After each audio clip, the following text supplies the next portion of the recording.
আসসালামু আলাইকুম রহমতুল্লাহি ওবরকাতুহ।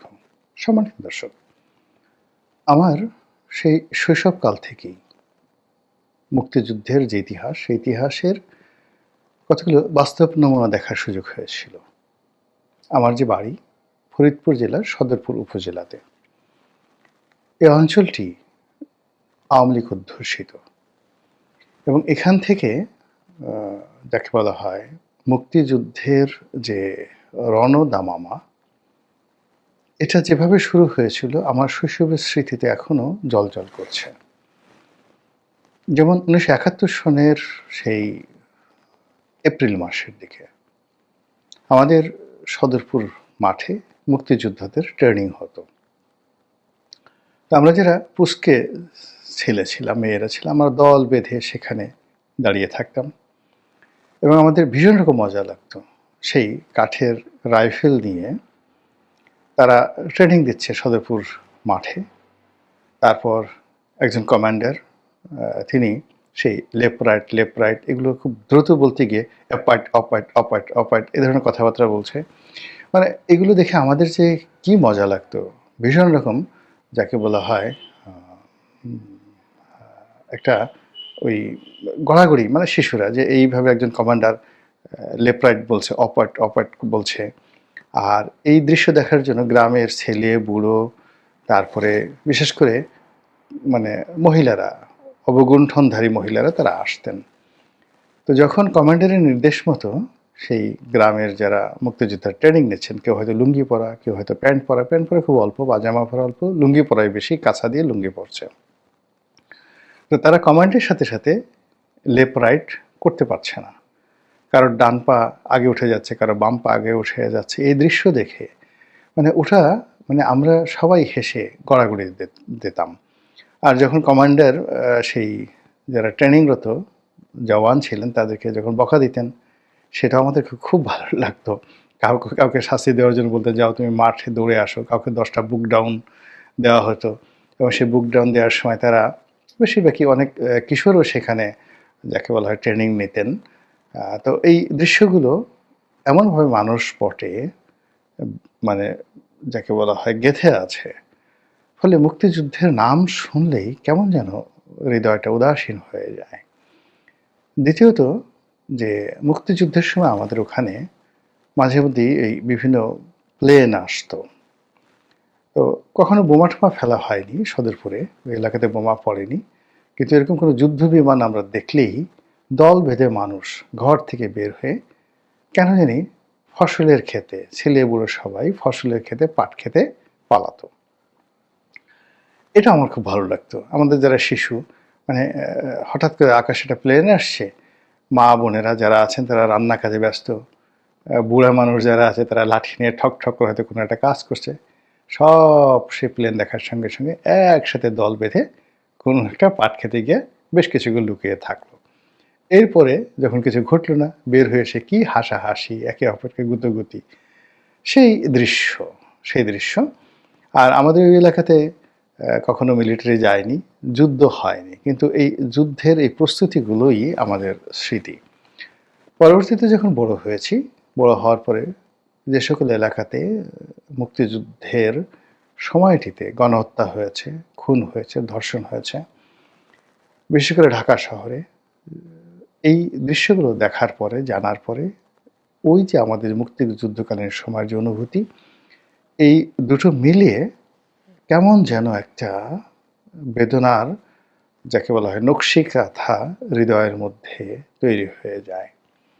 ডিসেম্বর মাস আসলে এক ধরনের অনুভূতি কাজ করে, মার্চ মাসে এক ধরনের অনুভূতি কাজ করে।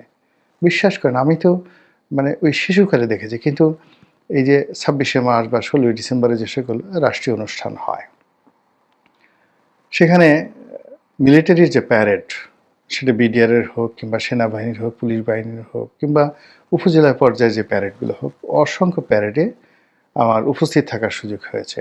আমি নিজেও জানি না যে এই প্যারেড দেখে আমার কেন কান্না পায়, আগেও পেতো এখনও পায়। এরপর যখন সমবেত কণ্ঠে সেই আমার সোনার বাংলা আমি তোমায় ভালোবাসি, এই গানগুলো হয় বিশেষ করে ডিসেম্বর মাসে হয়। তখন কেন আমার বুক ধড়ফড় করে। আমি এটা বুঝতে পারি না। আমার মতো আর কয়জনের করে তাও আমি জানি না। তো যেটা বলছিলাম যে এই মুক্তিযুদ্ধ আমাদের দেশে সাহিত্য তৈরি করেছে, মানুষ তৈরি করেছে, অনেকগুলো যাকে বলা হয় গালি তৈরি করে ফেলেছে, অনেকগুলো শব্দের অপভ্রংশ তৈরি করে ফেলেছে, অনেকগুলো বাগধারা তৈরি করে ফেলেছে এবং সেইগুলোর মধ্যে রাজাকার, আলবদর আর শামস। এই শব্দগুলো মানে এমন অবস্থা হয়ে গেছে যে এখন বাংলাদেশের কোনো মানুষকে যদি আপনি বলেন, "এই তুই একটা সির", আপনারা তো সির বুঝেন পেটের মধ্যে থাকে, "তুই একটা কৃমি, তুই একটা গুঁড়ো কৃমি", কিংবা আরও বাজে একটা শব্দ আপনি বললেন, "তুই নাকের সর্দি, তুই কানের ময়লা, তুই থুথু, তুই চোখের যে ময়লা আছে ক্যাতর বলি আমরা, তুই ক্যাতর", যে কোনো একটা বুড়ো মানুষকে যদি আপনি এই কথা বলেন, সে কিন্তু রাগ হয়ে যাবে, ভীষণ রকম রাগ হয়ে যাবে যে আপনার চেহারাটা কফের মতো, আপনার চেহারাটা থুথুর মতো, আপনাকে দেখলে সেই নাকের সর্দির মতো মনে হয়। একথা আপনি বলে দেখেন, যে কোনো বুড়া মানুষকে বলবেন, যুবক মানুষকে বলবেন, আর্মির জেনারেলকে বলবেন তার সামনে গিয়ে, দেখবেন সে কিন্তু আর মেজাজ ঠিক রাখতে পারবে না। তো এই সকল নোংরা কথাবার্তা বলার সঙ্গে সঙ্গে আপনি যদি কাউকে কোনো পশুর বাচ্চা বলে আপনি গালি দেন, যে কোনো পশু আপনার যেটা ইচ্ছা সেটা গালি দেন, তবুও আপনি যে কোনো মানুষকে আপনি দেখবেন যে তার মেজাজ গরম হয়ে যাবে যে আমাকে পশুর বাচ্চা বলেছে। তারপর যদি তার বাপ মা তুলে গালি দেন যে তোর বাপ অমন পশু ছিল, ওটা ছিল, বা এই কাজ করেছে, যে ধরনের এখন মানে অনেকগুলো টুকা ইউটিউবার যে সকল বাজে কথা বলে, ওই ধরনের বাজে কথা যদি বলেন, সামনে সামনে মেজাজ গরম হয়ে যাবে। তো এই সকল গালাগালির চাইতে সবচেয়ে নির্মম গালাগালি হলো আলবদর, রাজাকার, শামস আর শামস। আপনি বাংলাদেশের কোনো মানুষকে এই গালি দিলে তার মাথা ঠিক থাকে না। মানে আগে যে গালিগুলো বললাম সেই গালির চাইতেও সবচেয়ে বড় গালি হলো এই তিনটি শব্দ, রাজাকার, আলবদর আর শামস। এই কথা বললে যে কোনো মানুষের মাথা খারাপ হয়ে যায়। এত নিকৃষ্ট শব্দ, এত রাগ জাগা নিয়ে শব্দ, এত ক্রোধ জাগা নিয়ে শব্দ, এত নিন্দিত শব্দ, যে শব্দ আপনার সামনে উচ্চারণ করার সঙ্গে সঙ্গে পায়ের নখ থেকে মাথার চুল পর্যন্ত মেজাজ গরম হয়ে যায়। কীভাবে? দুটোভাবে গরম হয়। এক হলো আপনি যদি জানেন যে এই লোকটি রাজাকার, তখন আপনার মনে হয় ওকে দুটো চড় বসাই দিই, ওর কানটা আচ্ছা মতো মলে দিই, ওর গালে দুটো খামচি বসাই দিই, ওর পোদের উপরে আচ্ছা মতো কয়েকটা লাথি মেরে দিই, ওকে চিৎ করে শোয়াই আচ্ছা মতো পাড়াই। আপনার মনে হবে এটা, যদি আপনার রক্ত খারাপ না হয়। অর্থাৎ আপনি যদি স্বাধীনতা বিরোধী শক্তির দ্বারা উৎপাদিত বা পাকিস্তানি যেটা আমরা বলা হয় পাকিস্তানি বীর্যে উৎপাদিত কোনো প্রাণী না হন, কেবলই এদেশের একজন মানুষ, আপনি মুক্তিযোদ্ধা নন, মুক্তিযোদ্ধার বংশ নাতিপুতিও নন, কেবলই এদেশে একজন মানুষ, কিন্তু আপনার রক্তের মধ্যে ইয়াহিয়া খান, টেক্কা খানের বীজ নেই, তারপরে জুলফিকার আলী ভুট্টোর প্রভাব নেই আপনার রক্তের মধ্যে জেনেটিক্যালি, স্বাধীনতা বিরোধী কোনো চক্রের সঙ্গে আপনার কোনো রক্তের সম্পর্ক নেই। এরকম একটি বিশুদ্ধ রক্ত থাকার সঙ্গে সঙ্গে আপনার কাছে ওই শব্দগুলো শুনলে খারাপ লাগবে। আর ওই ধরনের কোনো লোককে যদি আপনি দেখেন তাহলে আপনার ভীষণ রকম ঘৃণা হবে এবং আপনার সামর্থ্য থাকলে আপনার মনে হবে যে আমি এই লোকটাকে কোনো দয়া দেখাবো না, দাক্ষিণ্য দেখাবো না, তার গলার উপরে একটা পাড়া দেবো, যেন ক্যাত করে একটা শব্দ হয়ে ওঠে, এরকম আর কি মনে হবে। বা ওর গালের উপরে কষে ডানের ২ গাল থাপ্পড়, বামে কয়েকটা থাপ্পড় ইচ্ছে মতো দিলে আপনার মনে একটা শান্তি চলে আসবে, যদি আপনার রক্ত ঠিক থাকে। এই হলো এক। তো যাই হোক, এই যে নিন্দিত যে ৩টি শব্দ, এই শব্দটি বাংলাদেশে যে কোনো গালির চাইতে একটা বাজে গালি হয়ে গেছে। কিন্তু অবাক করার বিষয় হলো যে এই গালিগুলো কিন্তু বিশ্ববিদ্যালয়, শিক্ষাঙ্গনে সেই ১৯৭১ থেকে আজ অবধি চলছে। কিন্তু গত ১৪ মাসে এই ৩টি গালির যে রসায়ন তৈরি হয়েছে এই জুলাই আগস্ট বিপ্লবের পরে, তাতে মনে হচ্ছে অতীতের যে ঘৃণা এটা কয়েকশো গুণ বেড়ে গেছে। মানে যারা যে সমস্ত লোক, যেমন দেখলাম এক সাংবাদিক, সে এই মানে রাজাকার শব্দ বলার সঙ্গে সঙ্গেই তার মাথা খারাপ হয়ে যায়। প্রবীণ সাংবাদিক আজিজ সাহেব, তিনি আঙ্গুল দিয়ে কি একটা করতে চাচ্ছিলেন সেই পিনাকির মতো করে।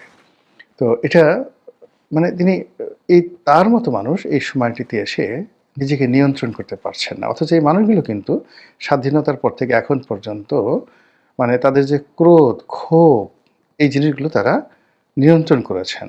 দূর থেকে রাজাকারদের দেখেছেন, আলবদর দেখেছেন, আসাম দেখেছেন, এমনকি তাদের গাড়িতে পতাকা দেখেছেন। কিন্তু এইভাবে প্রতিক্রিয়া কখনো দেখাননি গত 14 মাসে তারা যেভাবে দেখাচ্ছেন। একজন ফজলুর রহমান, এখন সবাই তাকে ফজু পাগলা বলে। আসলেই ভদ্রলোক পাগল হয়ে গেছেন। মানে এই শব্দ রাজাকার, আলবদর, আশামস, এই ৩টি শব্দ ৩টি হাতুড়ি হয়ে তার এই মনোমস্তিষ্কে প্রতি মুহূর্তে তাকে যেভাবে গজাল বসাচ্ছে মাথার মধ্যে, হৃদয়ের মধ্যে, তাকে স্মৃতি কাতর করে ফেলছে। এই সময়টাতে রাজাকার, আলবদর আর শামস মানে তাকে প্রতিটি মুহূর্তে যন্ত্রণা দিচ্ছে, পীড়া দিচ্ছে এবং তাকে সেই 1971 সালে সেই নির্মম স্মৃতিগুলোর দিকে তাকে নিয়ে যাচ্ছে, যেটি এই 14 মাসের আগে কখনো এভাবে হয়নি। ফলে সেই সাংবাদিক আব্দুল আজিজের মতো কিংবা সেই রাজনীতিবিদ ফজু পাগলার মতো অনেক মানুষ কিন্তু পাগল হয়ে গেছে, রীতিমতো পাগল হয়ে গেছে। এই গেল একটা। অন্যদিকে মানে আমাদের দেশে একটা লোক আছে না, যে একটা প্রযোজনের মৌসুম রয়েছে, একটা নিকৃষ্ট প্রাণী যেগুলোকে আমরা সারমেয় বলি, সেই নিকৃষ্ট প্রাণীর যে প্রযোজনের যে টাইম, সেটিকে আশ্বিন মাসে মানে তাদের মধ্যে একটা কাম ভাব জাগে। পুরুষগুলো পাগল হয়ে যায় নারী সঙ্গমের জন্য, আর নারীগুলো পুরুষের সান্নিধ্য মানে পুরুষ সারমেয় সান্নিধ্য পাওয়ার জন্য রীতিমতো পাগলামি করে। এবং এই যে তাদের পাগলামো, সেই পাগলামের পথে যদি কোনো রকম মানুষ বা অন্য কোনো প্রাণী বাধা দিতে যায়, অমনি তারা একেবারে রয়্যাল বেঙ্গল টাইগারের মতো এসে কামড় বসিয়ে দেয় এবং তাদের সেই কামড়ে জলাতঙ্ক তৈরি হয়ে যায়। তো সেই দিক থেকে প্রতি বছর যখন 26শে মার্চ আসে বা মার্চ মাস আসে, প্রতি বছর যখন ডিসেম্বর মাসে আসে, তখন রাজাকার, আলবদর, আশামস তারা তাদের পরবর্তী প্রজন্ম, তাদের বংশবৎ, তাদের রক্ত এবং তাদের আদর্শের ধারক এবং বাহক, তাদের জেনেটিক ইনফরমেশন সহ ওই সময়টিতে তারা যে কাজটি করেছে, অর্থাৎ দেখা গেল যে পাকিস্তানি আর্মি বা রাজাকার, আলবদর, আশামস ওই সময়টিতে যে সকল ধর্ষণ করেছে এবং সেই ধর্ষণের ফলে যে সকল সন্তান উৎপন্ন হয়েছে, তারাও এই সময়টিতে অনেকটা সেই সারমেয়দের মতো পাগল হয়ে যায়। ডিসেম্বর আসলে তাদের মধ্যে কোনো নিয়ন্ত্রণ থাকে না এবং সেই যে নিয়ন্ত্রণহীনতা, সেই নিয়ন্ত্রণহীনতা অতীতে সবসময় আমরা দেখেছি। কিন্তু এবারের যে ঘটনা, সেটা হলো গত 14 মাসে যা হলো, গত 2024 সালের ডিসেম্বরে আমরা দেখেছি। আর এবারের ডিসেম্বরে, গত ডিসেম্বরের চাইতেও তাদের সেই যে কাম ভাব, তাদের যে উগ্র স্বভাব, মানে তাদের মধ্যে যা কিছু দেখছি, তাতে করে মনে হচ্ছে যে আমরা আবার সেই 71-এর যে নির্মমতা, সেই নির্মমতার যে বাস্তব রূপ 2025 সালে এসে সেই বাস্তব রূপের মুখোমুখি হয়ে পড়েছি। ফলে সমাজ এখন স্পষ্টত দুটো শ্রেণী হয়ে গেছে: স্বাধীনতার পক্ষের একটা শক্তি আর স্বাধীনতার বিপক্ষের একটি শক্তি।